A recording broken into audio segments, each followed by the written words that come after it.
Hello and welcome. Thank you all for coming. I'm going to apologize for my wardrobe. It's all I have right now because I'm moving out of state and all my stuff is packed up. So all I have is sweatpants and basketball shorts, so I apologize for that. But let's get started. Child's pose, chaturanga, down dog, warrior pose. What comes to mind when you hear these terms?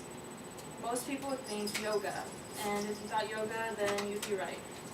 Today I'm going to talk about the benefits of doing yoga, the overall health and wellness of yoga as far as mental and physical health and wellness.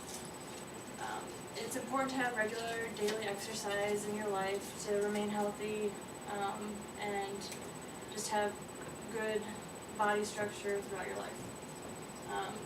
I attend yoga, Pilates, PiYo, which is Pilates and yoga, regularly, and I enjoy it. It's a relaxing time for me. It's also really important as far as just stretching and other things like that, but I'll get into that later.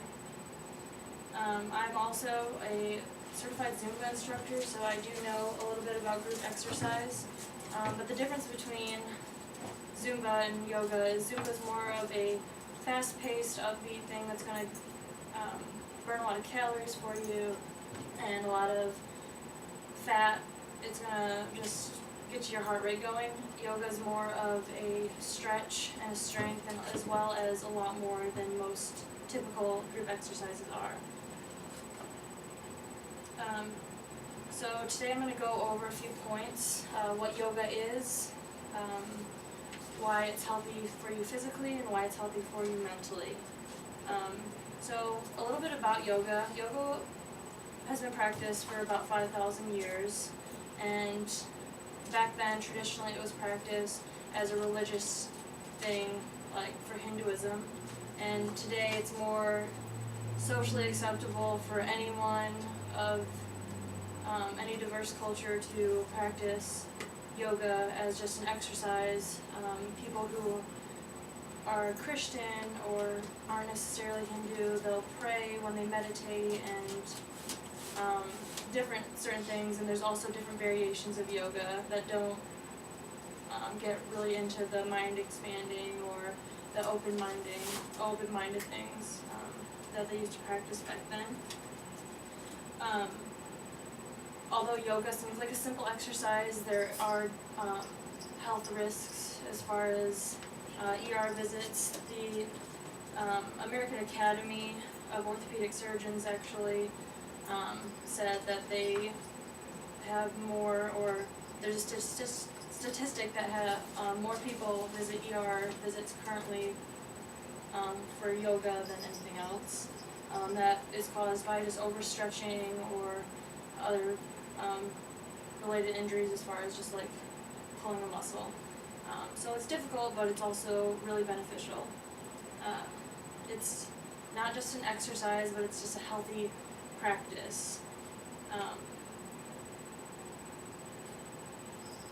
The poses in yoga, according to Yoga Journal, says that the poses in yoga are stretch the entire body, and over time it will make you more flexible. Flexibility is really important because you don't want to stretch, or you don't want to pull muscles later in life. It's not something that obviously you don't want to go to hospital for. So if you're more flexible, you're more able to do more vigorous activity.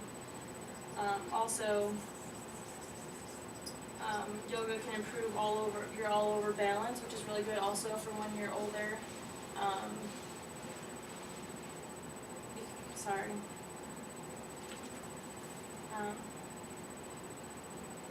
You can improve your all-over balance. You can learn to build muscles necessary for good balance.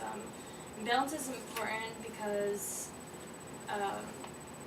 if you've ever seen those Life Alert commercials where people say they fall and they can't get up, if you practice balance regularly, which yoga can help you a lot with that, practice it regularly enough, when you're elderly, you are less likely to fall in like just small day-to-day things like going down a flight of stairs or anything like that. So it's really beneficial as far as improving your flexibility and your balance. You can use yoga in many different variations as well. says like I Am Life. They had an article that was benefits of yoga. They talked about the different variations of yoga. So there's beginner's yoga for those who aren't really experienced with yoga. There's also videotapes for yoga, so if you're not really into the group exercise, you can do it by yourself, in the morning or something as a relaxing exercise. Also, there's yoga on the beach if you want to get out. And there's also something called power yoga, where it's more of a strength training exercise in order to build a lot of muscle. So not only is yoga important for you physically, but mentally as well. The more traditional form of yoga is all about opening your mind. And like I said before, if you're not of a certain religion that believes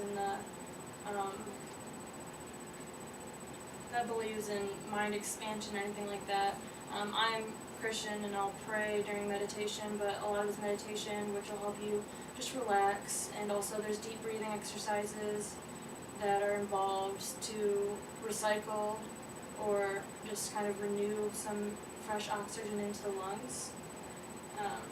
Research has shown that yoga helps manage or control anxiety,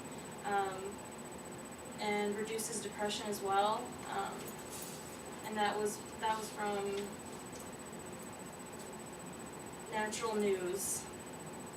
Yoga can also reduce stress. Stress can lead to heart disease, and so yoga, if you relieve stress, then you're less likely to have heart disease, or you can prevent heart disease by releasing that stress throughout yoga.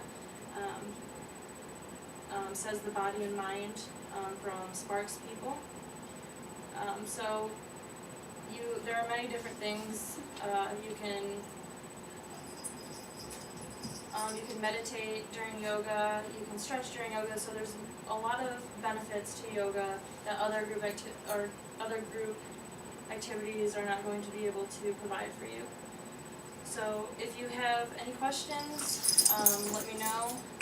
And again, thank you so much for attending and listening to my speech. I hope you guys learned something.